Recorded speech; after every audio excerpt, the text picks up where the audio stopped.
Welcome, everybody, to another episode of Mom Street USA. I am your host, Jackie, and today we are going to be talking about the perfect Princess Day at Walt Disney World.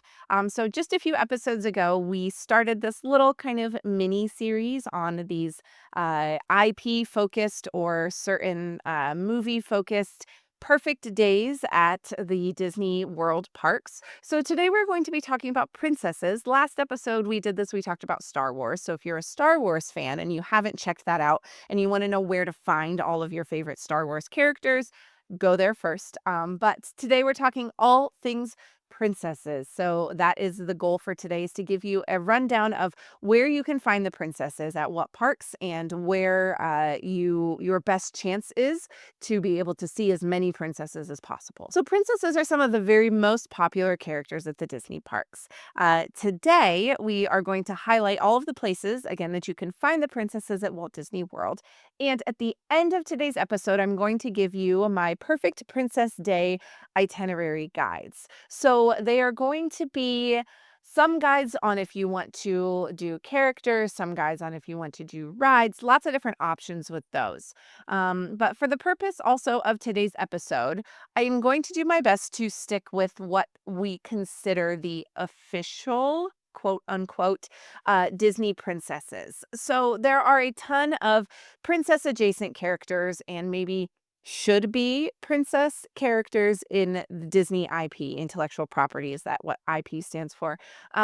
But for all intents and purposes of today, we are sticking with what Disney considers their official princess roster, which is Moana, Rapunzel, Tiana, Ariel, Cinderella, Jasmine, Belle, Snow White, Aurora, Mulan, Merida, Pocahontas, and Raya. So those are the official Disney princesses that we are going to focus on in today's episode.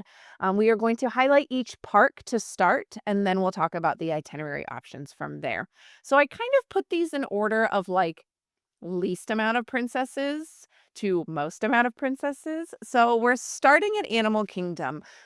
Currently, Animal Kingdom is very lacking on its princess front. There are a few places, if you are visiting Animal Kingdom, that you can find these princesses, and it really is only two different character meet and greets. So Moana has a character meet and greet that is at Animal Kingdom, and Pocahontas has a character meet and greet that is at Animal Kingdom. Other than that, unfortunately, there are no rides that feature the princesses, there are no shows that feature princesses, and there is no dining that features princesses. Now, that's not to say there are not fabulous rides, shows, and dining at that park, but there are no princess-specific options when it comes to Animal Kingdom. So, not much to say there. Let's hop on over to Hollywood Studios. Hollywood Studios has significantly more than Animal Kingdom, but it doesn't have as many as some of the other parks we're going to get to here in a little bit. As far as rides go, Hollywood Studios does not have any specific rides that are themed to the princesses. However, there are princesses that you can find still. Character meet and greets.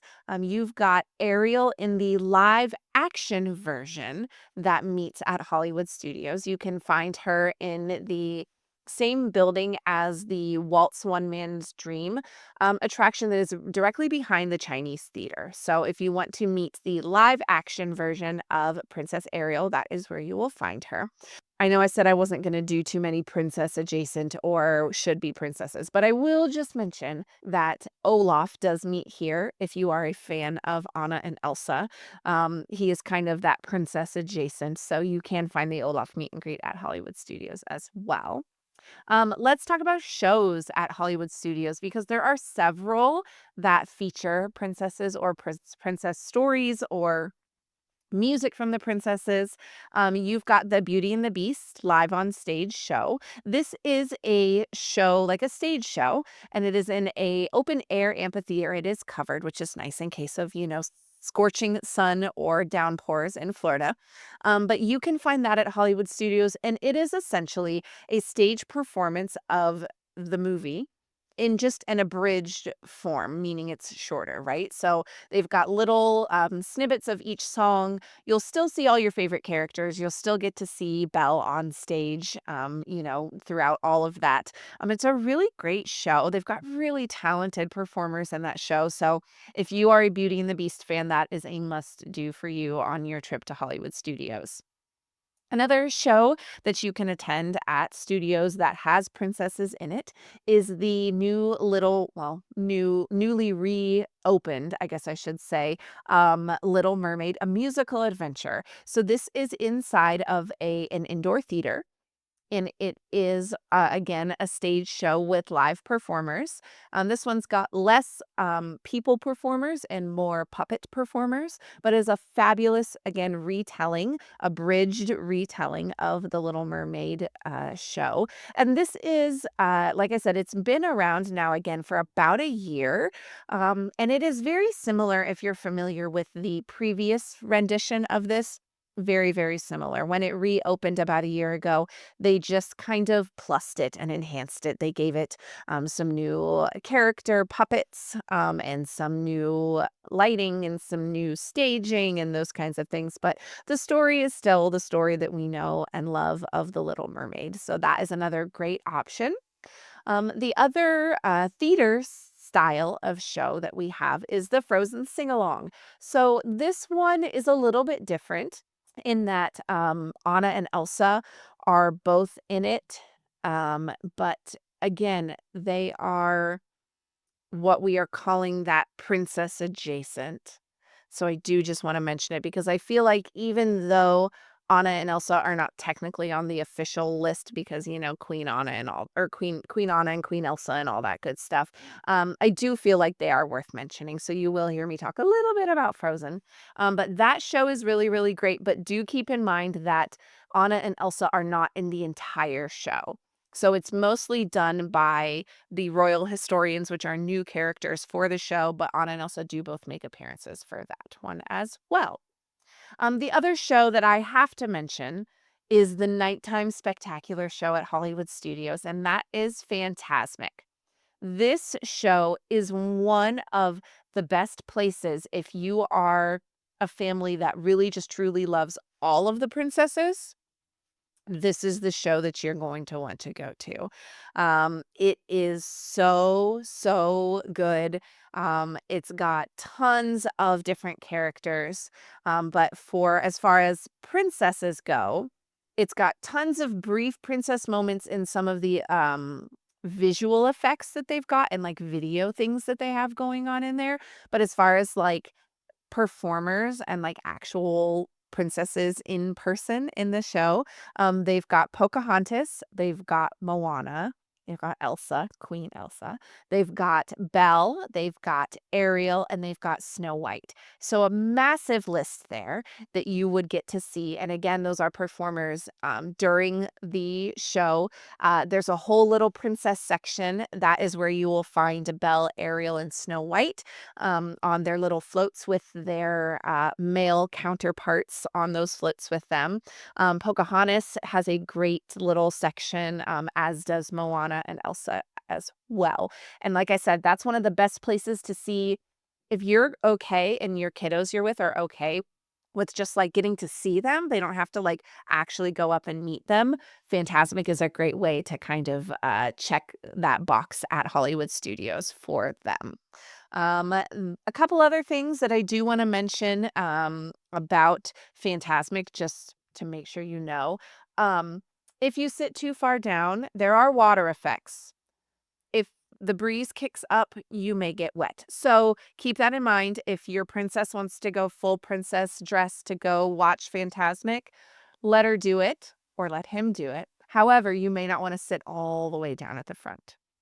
Just keep that in mind. There is also some fire effects on the water there as well. Again, just make sure that you kind of take a look at that and decide where you want to sit. And if you've got kiddos that are sensitive to water or flame, you may want to let them sit back because you do feel the heat from the flame. Obviously, you're completely safe even if you're in the front row from that, but you will feel the warmth from that if you do choose to sit down that far. So that kind of wraps up what we've got going at Hollywood Studios because there is no dining option there. But like I said, we'll get to to more princesses the further we go. So our first two parks a little bit lacking, but the shows at Hollywood Studios are really, really top notch if you want to meet princesses and see princesses there. With that, we're going to keep on pushing through and we are going to hop to Epcot. Now, Epcot and Magic Kingdom both have a ton of characters that are true character meet and greets for the princesses. If you are doing a princess day at these parks, and we'll talk about itineraries here in a little bit, but if you are doing princess days at these parks, you really need to prioritize and you really need to look at, especially at Epcot, where these character meets are taking place. So you really want to plan ahead for that. But before we get to the specific character meets, let's talk about the rides at Epcot because there are technically two different attractions at Epcot that feature princesses and princess adjacent because I cannot not mention Frozen Ever After. So again, talking about Frozen, talking about the queens, Anna and Elsa. Um I just feel like they need to be mentioned alongside of these princesses here. So Frozen Ever After is a great princess ride if that's something that you want to throw on your list for Epcot. It does get a little bit of a long line, so I suggest either going to that first thing during your rope drop, or kind of keeping an eye out on that line to see maybe if it goes down about 10 or 15 minutes during a mealtime or during the afternoon, or jumping in line at the end of the night if you're not interested in seeing fireworks. You can kind of make that call. Using lightning lanes is definitely an option there. It is a tier one lightning lane. So that is another option that you could utilize as far as getting on Frozen Ever After. The other attraction that I want to mention is not officially a ride, it's an experience, and that is Journey of Water inspired by Moana. So, this attraction, you don't actually see Moana. Um, Inside the walkthrough attraction. However, she does have a meet and greet that we'll talk about here in just a moment, that is like right around the corner from the entrance to this. But this, if you've got a kiddo that really loves Moana, this walkthrough is incredible. Also, if you've got a kiddo that just loves interactivity and things that they can there's lots of things in there that they can, like, make happen. This is an amazing place to spend a ton of time. My kiddos, the first time they went through this walkthrough, they absolutely fell in love, and they asked to go back about 400 more times on the rest of our trip. And we did make several trips back to going through this walkthrough attraction. But essentially, this attraction takes you through the water cycle. There are tons of little signs and descriptions and things as you go that talk about like how the water, comes down from the clouds and then where does it go and how does it end up back in there and what does that cycle look like? So it's very um educational and informative, which my kids maybe are the minority, but they love stuff like that. But the best part is in each step of the water cycle, you get to go through and interact with the water. So in the first little section, they have these streams of water that are going down in lines, and you can run your hand through it. It makes music as you do it, kind of like a little like xylophone situation. Similar to what the one you used to do at Seven Dwarfs Mine Train, but that one's been off for a really long time.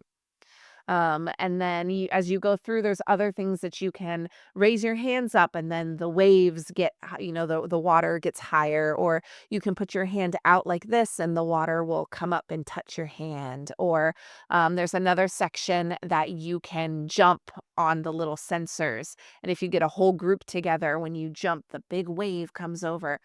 You get a little bit wet.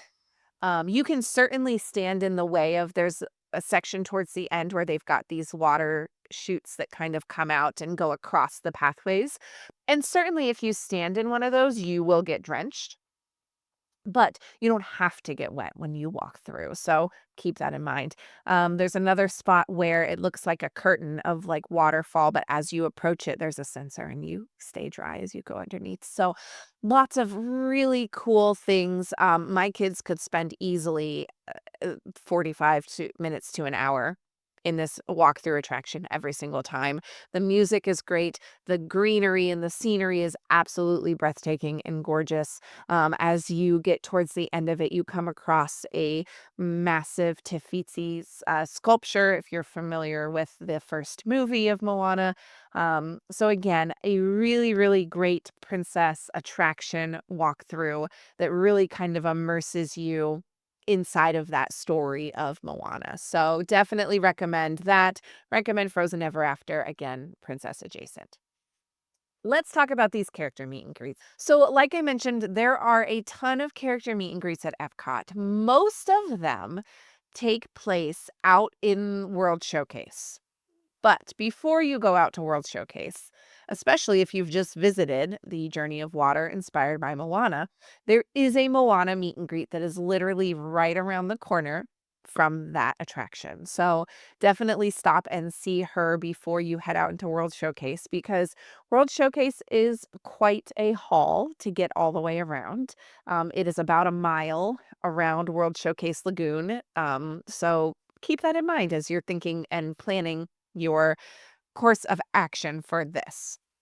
So, with the character meet and greets, I'm just going to list them for you because you're going to have to decide, okay, which way are we going? Are we starting in Mexico? Are we starting in Canada? We're not going there, but you're going to have to decide for yourself, okay? So, the first one that I have, again, princess adjacent, Anna and Elsa do meet in Norway. So, just mentioning that if that is something that you want to add to your plans.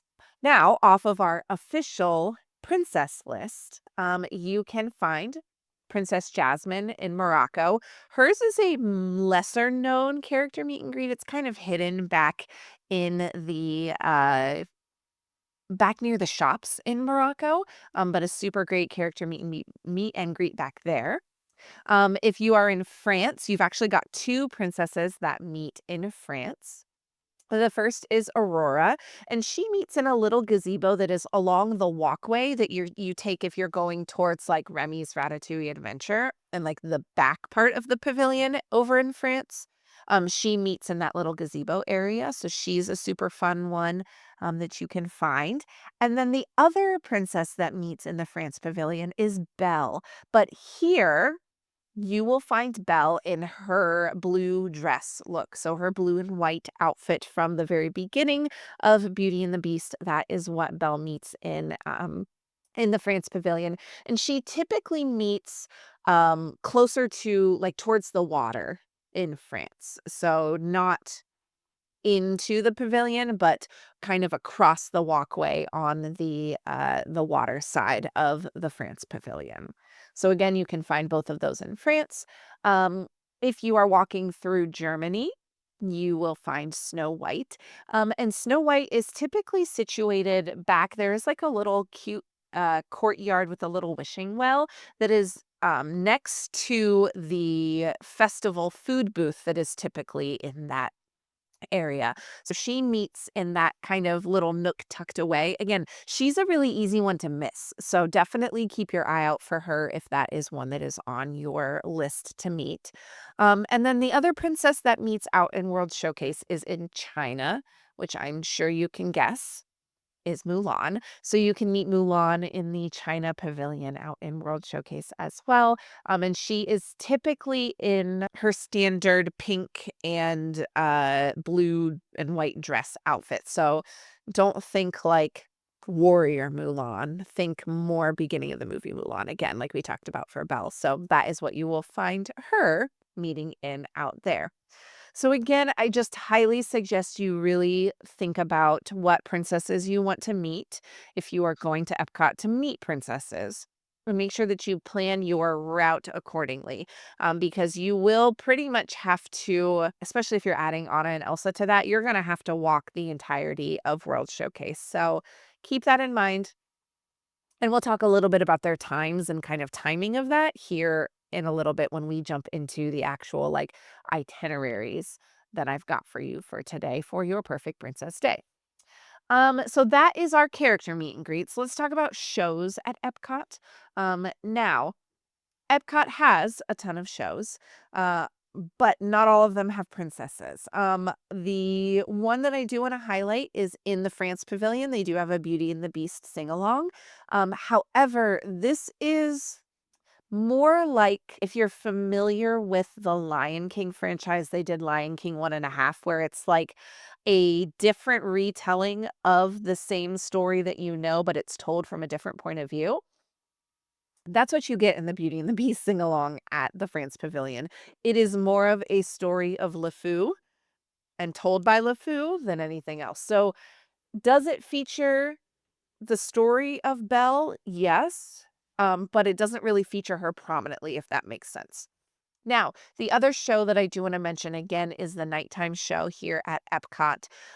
This show does not have any live performers. So, like we talked about with Phantasmic, where those live performers and those princesses are in real life in person there, that doesn't happen at Epcot. So, this is just strictly fireworks and music that happens in World Showcase on the lagoon, out in the center there. But there is music from some of the princess movies that is featured in there. So if you are a music person and you're just looking to have some of the princess music around, that fireworks show is great. If that really doesn't matter to you, and you're looking more for like the in person, like I mentioned, then I would definitely opt for Phantasmic at Hollywood Studios for that reason. And that's kind of our show options at Epcot.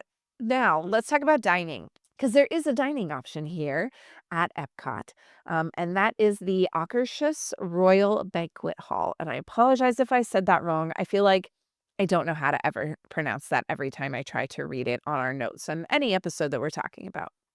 But that is in the, Norway Pavilion, and it is a character dining experience.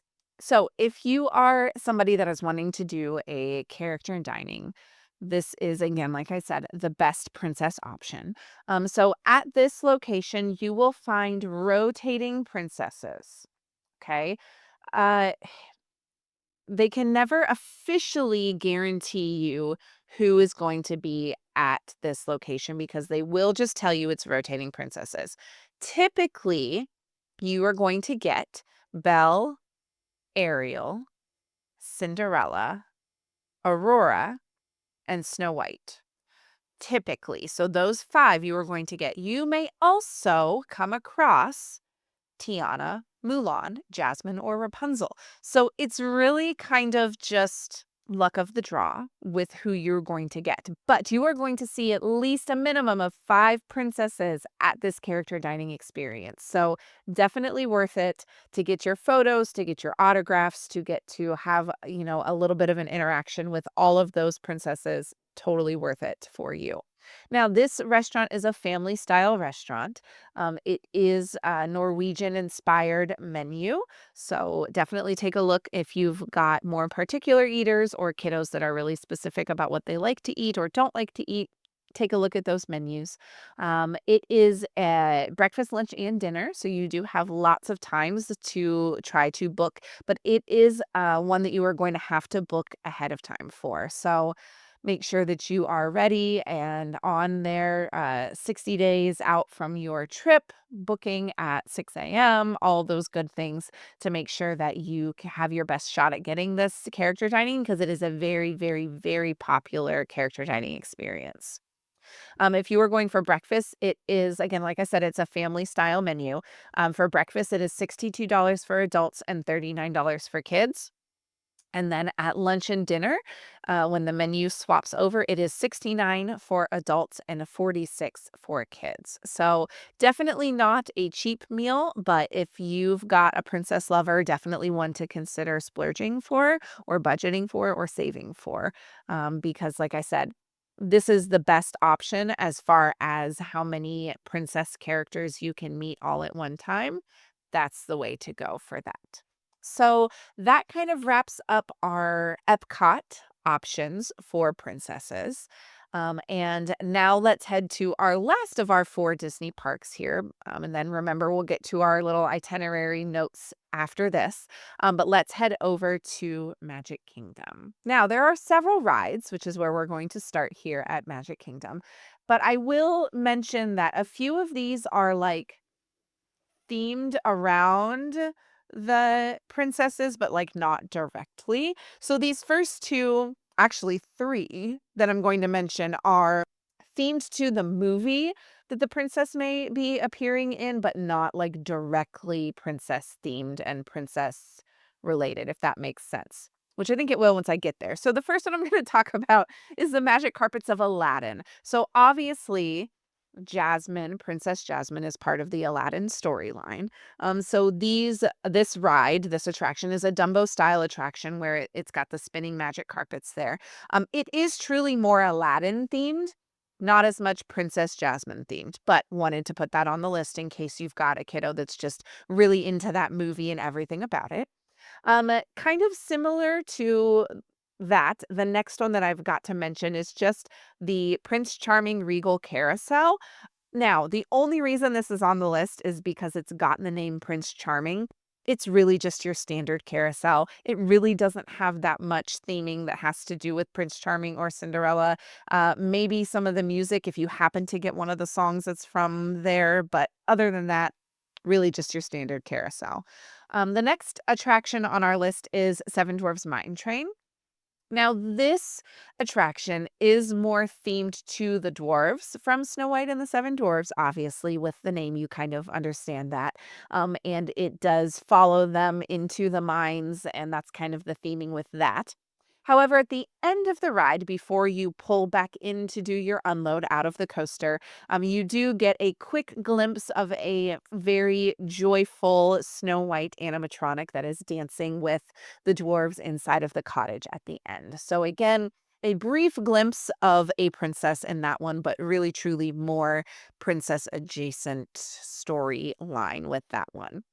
The next 2 are more truly themed to princesses. The first being Tiana's Bayou Adventure.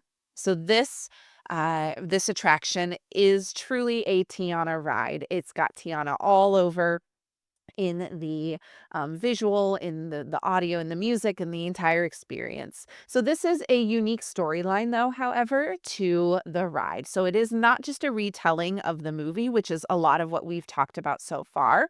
This is a brand new storyline where Tiana and Lewis are trying to find a band to play at a big party that they're having at Tiana's restaurant. So this follows that storyline. You do see Tiana. You do not see her in her big green princess gown. She is in more of a day-to-day outfit for kind of searching around the bayou for those musicians to come and play. At the end, she is in a little bit more of a fancy getup, but it's not her true green dress from the movie. But a great, great attraction if you are a Princess Tiana fan. And then the last one that I want to mention is Under the Sea Journey of the Little Mermaid. This is a standard dark ride in Fantasyland that you can hop in a clamshell and you ride through different animatronic scenes that are truly the retelling of the story of the Little Mermaid. So, Scuttle is your narrator as you walk through the different scenes and songs of the movie that we know and love. And this is the animated version. I know we talked about the live action Ariel being at Hollywood Studios earlier. This is the standard OG 1989 Little Mermaid animated version of the story. So those are your attractions. Again, it's really interesting to kind of look at this list because when I thought about doing princesses, I was like, oh, there's tons of attractions that are princesses. There's really not as many, as I kind of thought. Again, a lot of them are, like, based around the movies or maybe have the name, but they don't really truly feature the princesses, which is kind of an interesting thing to think about. It is more of the characters that we see, I think, in the parks that makes us think like, "Oh, yeah, they're all over the place," especially at Magic Kingdom. So let's talk about those character meets. Again, there are a bunch here at Magic Kingdom, just like we talked about at EPCOT.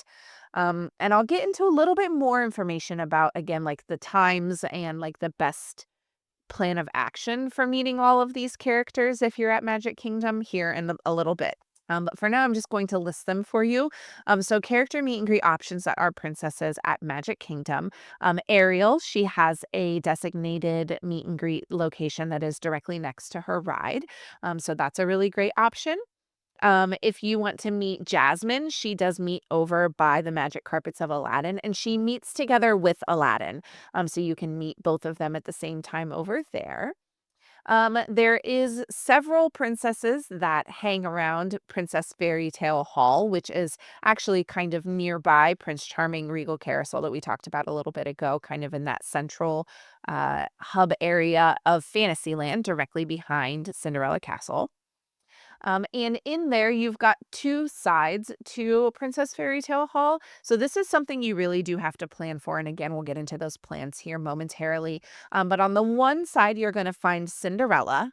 Cinderella is a guarantee on that side, but she's going to be with what they consider a visiting princess. So it is a surprise on who else is meeting with her. I'll get to that in just a second.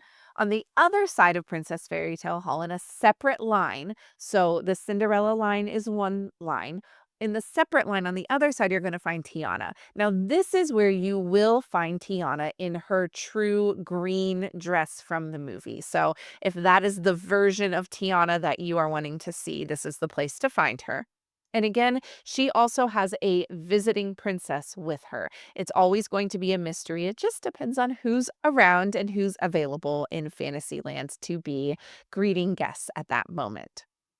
That being said, typically who you will find meeting with Cinderella and Tiana are any combination of Rapunzel, Aurora, Snow White, Jasmine, and Mulan.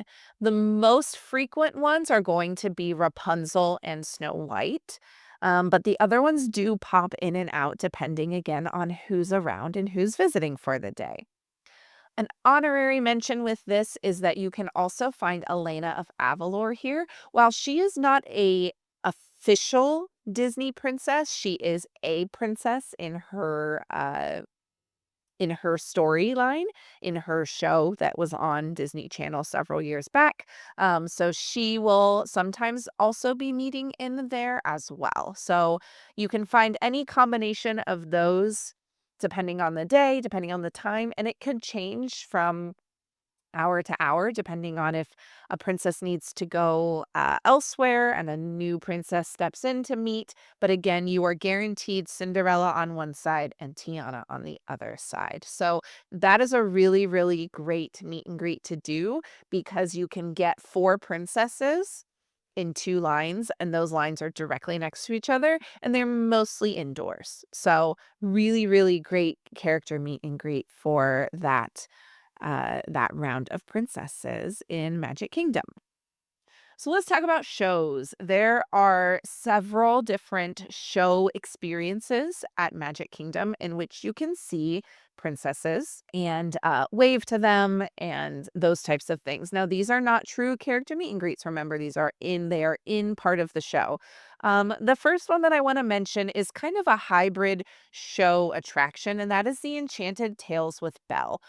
So this is an experience where it's a audience participation show that takes place, and you do get to see Belle, but it's not like a true character meet and greet where you like wait in line, you go up, you take a picture, you get an autograph, then you walk away kind of situation.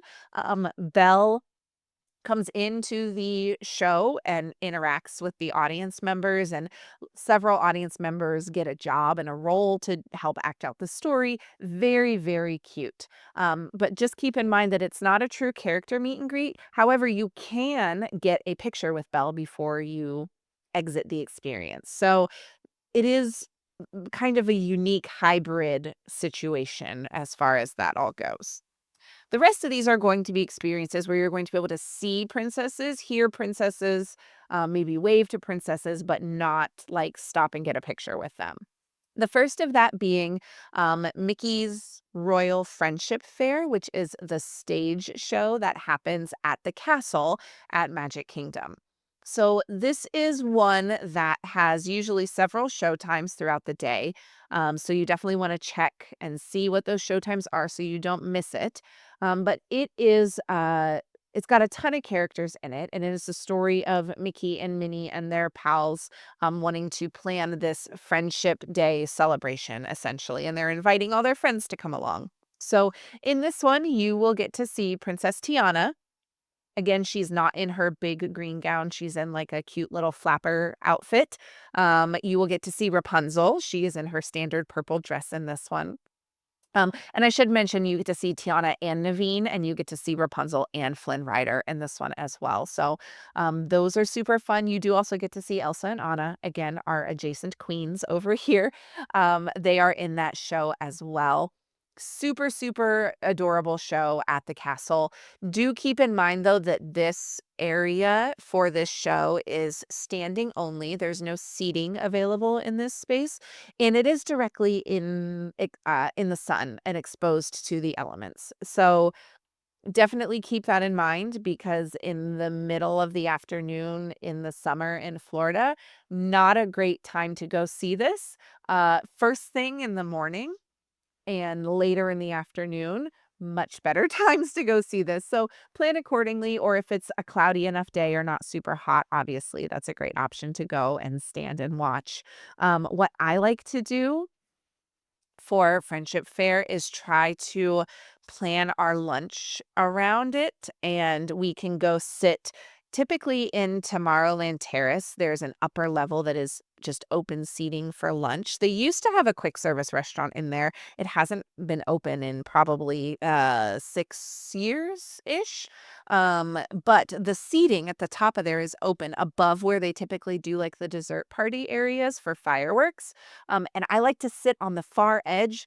And if you sit and you angle it just right, you can see the stage for Friendship Fair whenever you are eating. They usually do like a 12:45 show. And we usually have already had a mid morning snack, so we eat our lunch a little bit late, and that is something that I like to try to time if I can. But that is a super, super fun show. They've got some great music. You get music from each of those characters, and you get some great original music to the show as well. The next thing that I want to mention as far as show experience goes is the Adventure Friends Cavalcade. So this is a parade. This is like a little mini parade. So these cavalcades started during the pandemic. Because Disney did not want people congregating for parades because it wasn't safe at the time to do that. So they would do these little pop-up cavalcades throughout the day, just as fun little magical extras for the people that were in the parks. Now, though, they are on a set schedule. The Adventure Friends Cavalcade typically has two performances or two show times in the morning. I want to say they're like a 10:30 and like an 11-ish or like 11:45, maybe somewhere in that round. So like a 10:30 and an 11:45. But again, you're always going to want to check and see what those showtimes look like beforehand so you can plan accordingly. But in the Adventure Friends Cavalcade, there is a whole slew of princesses that you can wave and interact with. So in this cavalcade, either walking in the parade or on the floats of the parade, you're going to see Moana, Jasmine, Mulan, Merida, Pocahontas, and Raya. So that is 6 of the 13 official Disney princesses. I will also mention that our honorary Princess Elena of Avalor, who I just talked about in Princess Fairy Tale Hall, is also in this parade. So lots of princesses that you can see, as well as tons of other characters. This Adventure Friends Cavalcade is a really, really fun one because it's got characters from all over.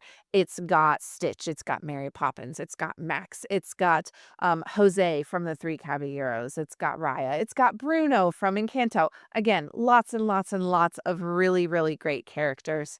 So that is definitely one to catch if you're able to. And it does follow the traditional parade route. So if you look that up and kind of see where that goes, the parade route runs from Tiana's Bayou Adventure up and then it turns and goes past the Hall of Presidents, goes around the hub by the castle, and then down Main Street to end by the fire station. So that is a really, really great cavalcade to catch if you are a character person and you are cool with just like waving and getting to see those characters. That is definitely a super good one to catch for that. So another great option for shows and parades at Magic Kingdom is the Festival of Fantasy Parade. So this parade has been going on for over 10 years at Magic Kingdom, and it's got tons of really great princesses that you can find in this parade. They do it at least once an afternoon at Magic Kingdom. Sometimes they'll do it twice. It is typically around 3 o'clock. Sometimes it gets shifted to 2 o'clock, depending. If they do two, it's usually like a noon and a 3 that they do for this parade. It does follow the standard parade route. It starts over by Tiana's and comes down Main Street and ends by the fire station. As far as princesses, as you can see in this parade, one of the very first float in this parade has a ton of princesses on it. So it's got Belle, Beauty and the Beast at the very front, and then it's also got Cinderella, Tiana on it. It also does have Anna and Elsa, our queens, on there as well. So that is the very first thing that you will see. It is followed closely by the Tangled float that does have Rapunzel and Flynn Rider on it. After that, you will see Little Mermaid and Ariel and her tall shell pedestal with lots of bubbles flying around. I love the Ariel float in this one as well. So next in the parade, you will find the Sleeping Beauty unit. So that is where you will find Sleeping Beauty, Prince Philip, and the giant Maleficent dragon that I feel like everybody knows and loves from this Festival of Fantasy parade. You also get the fairies and all sorts of other fun things. So if you're a Sleeping Beauty person, this parade has a really, really great Sleeping Beauty section, which is super, super fun. But those are the princesses that you can see. You also can see a ton of other characters. Mickey and Minnie are in there. Pluto, Daisy, Donald. They've got a bunch of other fun characters that are wandering around on like ground level that are not featured on the floats. So a really, really fun parade and a really, really fun way to see tons of characters if you are visiting Magic Kingdom. So if you don't have time to catch the daytime parade at Magic Kingdom, you can maybe catch the new nighttime parade at Magic Kingdom, which is Disney Starlight Dream the Night Away. This parade, I cannot say enough good things about it. It is absolutely fantastic. It runs every night at the Magic Kingdom unless it's a party night for Mickey's Not So Scary or Mickey's Very Merry. But it runs at least once every night at Magic Kingdom. Some nights it will run twice. Again, check those times. But this one has so many amazing floats and so many amazing characters, just like the cavalcade we just talked about. But this is your full length parade. So in this one, you're going to see Queen Elsa. You are also going to get to see there's one large float in this parade that is all princesses on it that are dancing on there with their male counterparts. So you'll get to see Aurora and Prince Philip. You'll get to see Tiana and Naveen. You'll get to see Cinderella and Prince Charming, and you'll get to see Belle and the Beast. So all four of those exist on the designated princess float. However, you also get to see Moana on her own float, which is absolutely amazing. And then on the very end of the parade, you get to see a couple other princesses that are on the last float with Mickey and Minnie and some other friends as well. But you will get to see Snow White on that float. You will get to see Rapunzel with Flynn Rider on that float. And Jasmine and Aladdin are on that float as well. So again, you've got 9 princesses all in that Starlight Parade. So if you've got kiddos or if you yourself are just like, I just want to see the princesses. I don't necessarily need to meet them and get a picture and an autograph and those kinds of things. I just want to see them. This is a really great way to do it. The show at Magic Kingdom, the Adventure Friends Cavalcade, and this Disney Starlight Dream the Night Away parade, all fabulous ways to see tons of princesses. The last show I want to mention at Magic Kingdom is the nighttime fireworks show. Now, I'm not going to get into listing specifics because this nighttime fireworks show pulls from just about every Disney movie that you can imagine to be included in there. So every princess that is on that original list of 13 that we listed off at the beginning is featured and represented either through the music or through a visual representation on the castle because they do all of that, all of those amazing scenes and everything on the castle for the fireworks show. All of the princesses are in this. So if you just want to see the princess movies, hear the music, see them on the castle being projected. Those are a really great way to see that is to watch Happily Ever After. So again, I'm not going to get into specifics because I would be here all night trying to name off all of the scenes and all of the movies and all of the things that are featured on there. But just know that every princess is featured in that Happily Ever After fireworks show. Before we get to our itineraries here, let's talk about dining at Magic Kingdoms. There are a couple options here at Magic Kingdom that are princess related. So I'm going to talk about three of them and kind of give you the rundown and a brief overview of them. The first one that I want to talk about is Be Our Guest. So this one is a little bit interesting in the fact that it is Beauty and the Beast themed, but you actually don't see Belle in this dining experience. So Belle is not featured in Be Our Guest. You will get to see the Beast, but the Beast doesn't come to each table like a true character meal. So this one is a little bit interesting in that regards. It does take place inside of the Beast's castle. So if you are a fan of the imagery and the idea of being inside the castle, this is a really great option for you. But it is not a true character meal in that no characters come table to take photos with you. But you will get to see the Beast walk through. It is a prefix menu for lunch and dinner. It is $72 for adults and $43 for kids. So this one I struggle with a little bit because you're really paying that hefty price to eat in the Beast's castle and to get a glimpse of the Beast walking through. Now, if that sounds good to you, have at it. I hope you have so much fun. For me, don't know that I would go as far as paying that just for that experience. Obviously, the food is good. You've got some great options there, but you have to kind of decide what's worth it for you. The next one is one of the most expensive character meals and experiences on Disney property, and that is Cinderella's Royal Table. This one, though, is very, very popular and very, very hard to get a reservation for. I should mention that Be Our Guest is one that you will want to grab a reservation for. I do believe Be Our Guest does a walk-up list, so take a look at that if that's something that you want to do, but you don't grab a reservation for it. Take a look for that on your app. But let's go back to Cinderella's Royal Table now. It is definitely one you are going to have to book ahead of time.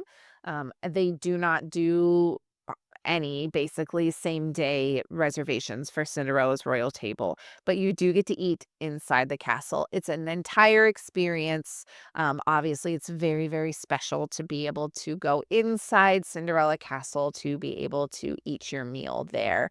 And they are a prefix menu here as well. They do offer breakfast, lunch, and dinner, so that at least helps because you have a wider range of times that you will be able to book if you do decide to try to do Cinderella's Royal Table. This experience is a true character dining experience. So again, very different from what we were just talking about with Be Our Guest. This one is the more traditional character meet and greet. So during this character experience, you will typically encounter several princesses. Most usually is going to be Snow White, Aurora, Jasmine, and Ariel. Now, you obviously will see Cinderella as well, but typically they have her as like a photo op on your way out. So she is not a character that roams. She is a character that you meet on your way out. And there are several character dining experiences that do that. Now, is it possible that the day you go that Cinderella is walking around to tables instead of doing that? Yes. That is something that they do kind of switch on and off depending on the day. But usually speaking, she is one that you meet after you have finished your meal and you are on your way out. But this experience also is super, super magical. There's a whole little thing that they do about wishes, and it's just overall a very magical experience. As far as cost goes for this one, for breakfast, you are looking at $76 for adults and $47 for kids. For lunch and dinner, you are looking at $89 for adults and $54 for kids. So that price range, like I said, is on the higher end of things. Do keep in mind with this one also, most Disney dining reservations you pay after you finish your meal. This one you actually prepay for. So this is one that you have to do ahead of time. And when you book it, you will purchase it. There are only a small number of restaurants that you have to do that for on Disney property, but this is one of them. So keep that in mind that that money will come out up front whenever you do book that online, when you get up in the morning to do your ADRs for your trip. This one I kind of mentioned with Be Our Guest that I didn't know whether or not it was worth it. This one I think is fabulous if you have a princess lover who really truly wants to meet these princesses. Again, character dining is a really great way to see as many princesses as you can without having to go to 5 different meet and greets. So again, you're going to see 5 princesses at this location without having to go to 5 different character meet and greets. So definitely worth it for that. And definitely worth it if you want the experience of eating inside the castle, right? It is a more pricey experience, so something you have to consider when you're budgeting and saving up for your trip, but you wanna make sure that you remember that that comes out ahead of time whenever you're booking. So the last dining experience that I wanna talk about here that is somewhat princess related is more akin to what we talked about with Be Our Guest, and that is Gaston's Tavern. So again, it is Beauty and the Beast themed, but it is more themed to the Gaston storyline. It doesn't really feature Belle. It's not really uh, a princess space, but I do just want to mention it in case you have a kiddo that really, really loves Beauty and the Beast and just wants to experience all the Beauty and the Beast things. So Gaston's Tavern is an option for that. It is a quick service restaurant that has a somewhat limited menu. They don't have a ton of offerings. It's not going to be a full quick service as far as something like Cosmic Rays or Pinocchio's Village House or one of those. It really only has a few options in there, and it doesn't have a ton of seatings, so keep that in mind. Items on that menu range anywhere from $7-ish to $11-ish.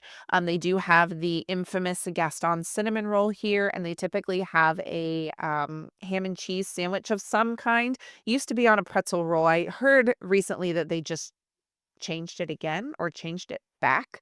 Um, but that is a really great option for a themed quick service if you are a Beauty and the Beast fan. That is one that I would consider. Now, the other thing that's super fun is the little courtyard outside of there has a big fountain that's got Gaston on it and everything. So if you're not interested in eating there, it's definitely still a fun little area to walk through. And not one that you necessarily will always walk through, depending on where you're going in Fantasyland. So something to keep an eye out for as you're kind of taking some of those pathways back there. It's a fun little area to, take a couple photos of and then go on with your day. So that kind of wraps up our options at Magic Kingdom, but let's talk about a few things at the resorts that are princess themed, before we jump into our itineraries that I have for you. So, jumping over to some of the resorts now, there are some princess themed rooms that I want to mention in this episode while we're talking all things princesses at Walt Disney World. So, you actually have 4 different options that are princess themed. The first that I'm going to talk about is the Port Orleans Riverside. That is a moderate resort at Disney, and they have Tiana themed rooms. So, these are their princess. I don't remember if they're technically princess suites. I think they are because I believe they are a fifth sleeper room. But they are all Tiana and Princess and the Frog themed. Those run about 450 to $550 a night on average, depending on when you're there, time of year, any deals they may be running. You can definitely find them for cheaper. I have found rooms at the Port Orleans resorts to be closer to 300 if you can find a good deal, but generally speaking, they run about 450 to 550 per night, and those are Tiana themed. If you're looking on the value side, your option is to go over to the Art of Animation, which I would consider kind of like a value plus, because these rooms are some of the most expensive standard rooms at the value resorts, and those are the Little Mermaid rooms. So they have a whole section there that is 3 buildings, I believe, of all Little Mermaid themed rooms. They're adorable, but they're just a standard size room over there.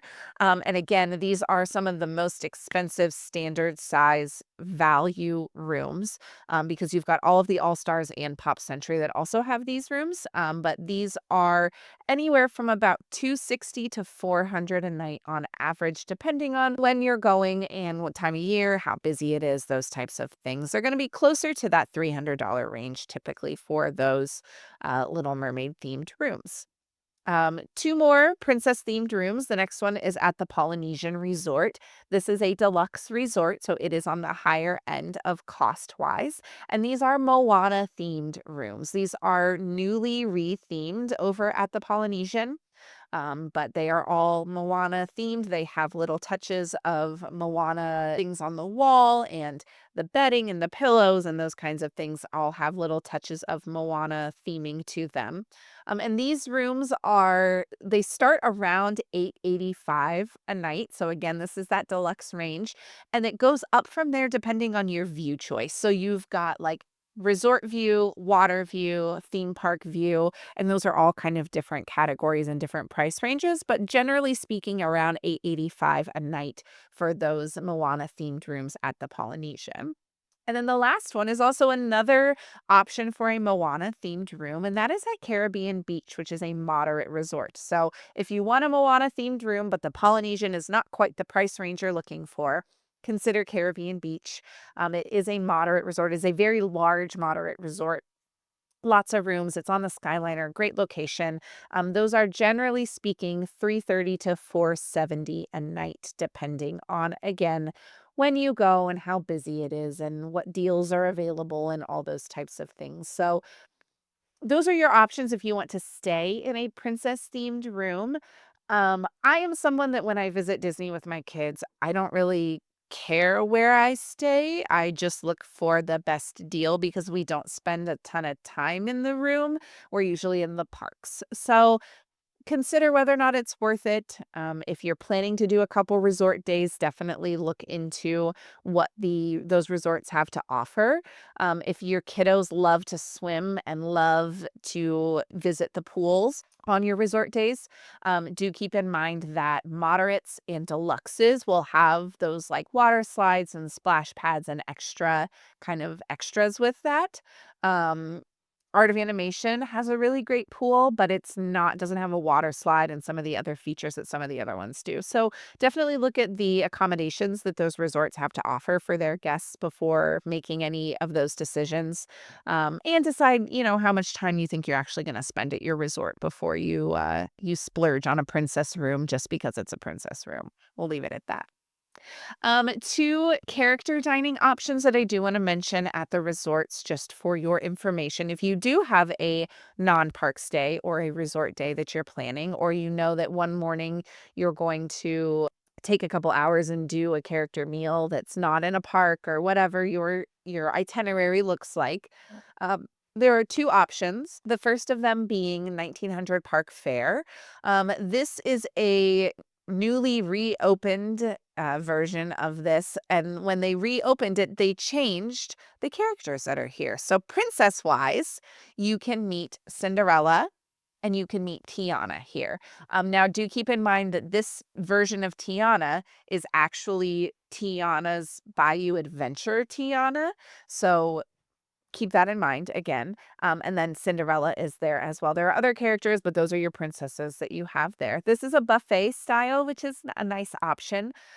For breakfast, you are looking at for adults and $37 for kids. For dinner, still a buffet option, you're looking at $69 for adults and $44 per kid. And those are pretty average character meal prices for that one. So that is 1900 Park Fare. The other option that is a character dining that has princesses at it is storybook dining at Artist's Point. So this is kind of different experience because it has some different characters, but it does have Snow White. So Snow White is your main princess that is here. It typically usually has Grumpy and Dopey, I believe, with Snow White over here. It is a prefix menu, so it is not a buffet, which is why I kind of like 1900 Park Fare a little bit better because buffets, I feel like with kids especially, you're more likely to get your money's worth. And they only do dinner. So this one is a little challenging to get, and you do want reservations for both 1900 Park Fare and for Storybook Dining at Artist Point.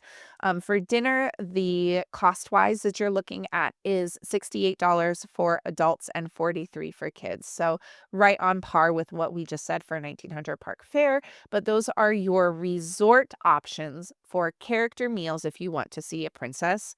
Those are your two that you're going to want to look at. So I think that gives you all of as much information as I could possibly put together in one episode for your places and spaces you can find princesses in the parks and at the resorts. Let's talk just briefly now about what I suggest for itineraries. Okay. So, the way that I kind of thought that this would make sense is I looked at kind of different priorities for your day based on if you want to see princesses as characters, if you want to see them featured on rides, or if you want to see shows. Okay, so I kind of kept them in the categories that we had been talking about for each park. So if your priority is characters, you want to meet them as characters, you want to take pictures, you want to be able to do autographs, those types of things. Your best options for park are EPCOT and Magic Kingdom, which shouldn't be a surprise after we just went through that list that those are your top options. So if I were you, I would start at Magic Kingdom because many of the character meet and greets at Epcot don't open until a little bit later. So I would choose to park hop between these two. I would start at Magic Kingdom and I would do Princess Fairy Tale Hall first. I would start with the Cinderella side because the Cinderella side tends to get a longer line than the other side just because. So when you get there, you're going to go to Princess Fairy Tale Hall first. You're going to meet Cinderella and whoever her friend is that is visiting over on that side. Oftentimes it's Snow White. And then I would get, once you have finished that line and that round, then I would get on the other side and do the Tiana side of that, which is typically Tiana and Rapunzel. I would do them next. And then from there, I would go to the Ariel meet and greet, which is right by her ride. And then I would go over and do Jasmine. If the Ariel meet and greet has not opened yet, then I would do Jasmine first and then hop over to Ariel. So depending on timing and how long those lines take will kind of gear you towards that either way. So Princess Fairy Tale Hall, then either Jasmine, then Ariel, or swap that depending on timing. After that, if you're at Magic Kingdom, I would hit a few of the rides that we mentioned. You could easily do the carousel. You can easily do Little Mermaid while you're over there. You can definitely do the Magic Carpets of Aladdin or Tiana's Bayou Adventure. All of those are going to be fine to do in the morning. The only tricky one would be Seven Dwarfs Mine Train. If you are prioritizing characters, you're probably not going to get on that ride unless you buy an individual lightning lane for that one. After that, then I would head over to Epcot to jump on the monorail and head over there. And you're going to just work your way through World Showcase in whatever direction you choose. Most of the characters meet fairly regularly between about 11 a.m. and 4 p.m. around World Showcase. But again, be sure to check your times the day of. Now, I've said that a lot this episode, and here is the time in this episode where I remind you about our good friend Kirk's new theme park app that we saw just a few episodes ago called Mode, MOWD. It is a fabulous theme park app that you can utilize to help you look up these times. It's got all of your characters listed in it. You can add them to your planning itinerary in that app, and that will help you kind of keep it organized in what order you think you want to go to all of these, and then you can check it off as you go. So highly, highly suggest downloading Mode to help you plan out the order in which you would visit these characters, because that's going to help you keep it all organized. If you're anything like me, you want that list and you want to be able to check them off when you're done. So the times are on there. Check those times to make sure. But again, like I said, generally speaking, they meet between the hours of 11 and 4 fairly regularly, and we went through that list at EPCOT earlier. So work your way around World Showcase whichever way you so choose.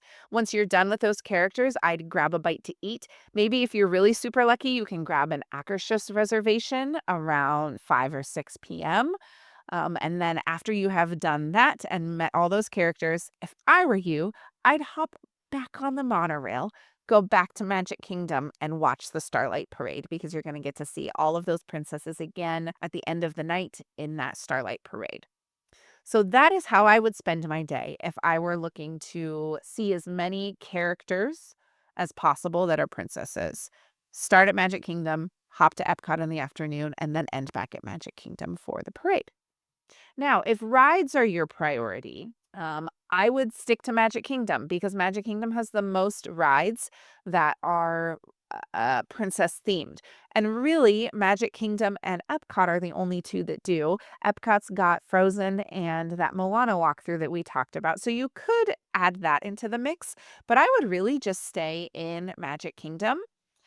If you're trying to hit all of those rides that are princess themed and princess adjacent, like we talked about, I would rope drop Seven Dwarfs Mine Train, because that one's going to have the longest line, or I would grab an individual lightning lane for it if that's within your budget. Then I would head to Prince Charming Regal Carousel, circle back to Under the Sea, The Journey of the Little Mermaid. And then I would head over to the Frontierland Adventureland side of the park and hit Tiana's Bayou Adventure and the Magic Carpets of Aladdin. Now, that list of 5 rides in that order, you're probably going to have that done well before lunchtime. So after that, I would plan on eating lunch, grabbing some food. You could maybe look at getting Cinderella's Royal Table if that's within your budget. You could also look at Be Our Guest if that's your vibe, or just stop by Gaston's for a cinnamon roll or a ham and cheese sandwich. After that, then I would look at those character meet and greets, because you are going to be nearby where all of those are happening. You maybe jump into line at Princess Fairy Tale Hall because it's an inside line that's in the air conditioning, and maybe you want a break from being out in the heat during the afternoon when it's super hot outside. The line on the Tiana side typically sits around 20 to 30 minutes, which really isn't terrible for getting 2 princesses on that side. You could also look at the parades and the shows that we talked about at Magic Kingdom, because there are tons of options there as well. You could catch the second version or the second run through of the Adventure Friends Cavalcade. Definitely catch the stage show, the Magical Friendship Fair stage show, and plan to do the fireworks and the parade in the evening time. So that would be my suggestion. If you are ride focused, I would just stick to Magic Kingdom and run through those rides in the morning, and then you've got your afternoon and evening to grab the shows and characters and kind of enjoy the rest of your afternoon for that. If you're going to do specifically shows, I would do Magic Kingdom and Hollywood Studios. Hollywood Studios really has some of the best shows when it comes to princesses, and again, the queens, Anna and Elsa.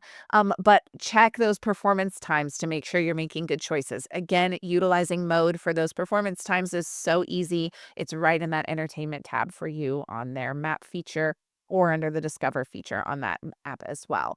If I were you, I would start at Hollywood Studios. I would start with the Beauty and the Beast stage show. Then I would hit the Frozen sing along, and then Little Mermaid after that. So those 3 options would be what I would hit. You could also, and I didn't mention this earlier with Hollywood Studios, there is a villains show there as well that you could do. It is princess adjacent, but it is not, it does not feature any princesses, but it's a really great show, and I really highly recommend that you do it, if you are a show person. So Beauty and the Beast, Frozen Sing-Along, Little Mermaid, fill-in show if you want to, and then head over to Magic Kingdom. You could hit the afternoon parade, hit some meet and greets over there, do the shows over there, and then plan to watch the, parade in the evening as well. So that is kind of my show suggestion for you. If you are planning to do food that is related to the princesses, you really kind of just want to couple that with one of the other things that you want to do. So maybe you do rides and food, or maybe you do shows and food, or characters and food. I highly suggest 1900 Park Fair. That is a really great option for a resort day if you want to eat there. Just because it's a buffet. Like I said, when you're going with kids to those character experiences, I really feel like buffets, you get the most for your money. So I highly suggest that one. Obviously, you could do the storybook dining as well, for dinner if you chose to.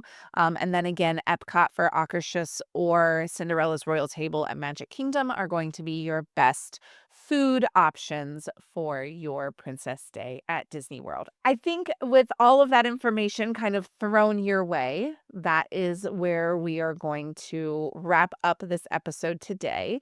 Thank you all so much for being here for this episode of Mom Street USA as we attempted to plan your perfect Princess Day at Walt Disney World. Again, if you missed our perfect Star Wars day that started off this little mini series, hop back a few episodes to make sure that you get caught up on all the Star Wars fun. Coming up next for Mom Street USA, we are going to be planning the perfect Mickey Mouse Day at Walt Disney World. So that is what is coming up next. We're going to be talking about where you can find Mickey and the best places to see the man, the mouse, the myth, the legend. I don't know, whatever that saying is, but we're going to be talking about the best places to find Mickey across Disney property, whether it's, again, rides, shows, food, or characters, right. So whether you can meet him as a character, find him on a ride, a show, or food, we're going to talk about all of those options for Mickey Mouse coming up on Mom Street. Again, if you've got questions or you want more help planning your perfect Princess Day, you can always reach out to us, momstreetusa@gmail.com. You can find us on Discord and on Patreon. Our Patreon, again, is at Mom Street USA, so easy enough to find. Just like all of our other social media accounts, you can find us at Mom Street USA on all of those. Again, thank you all so much for joining me for this episode of Mom Street USA, and I will see you on the next one. Bye, everyone.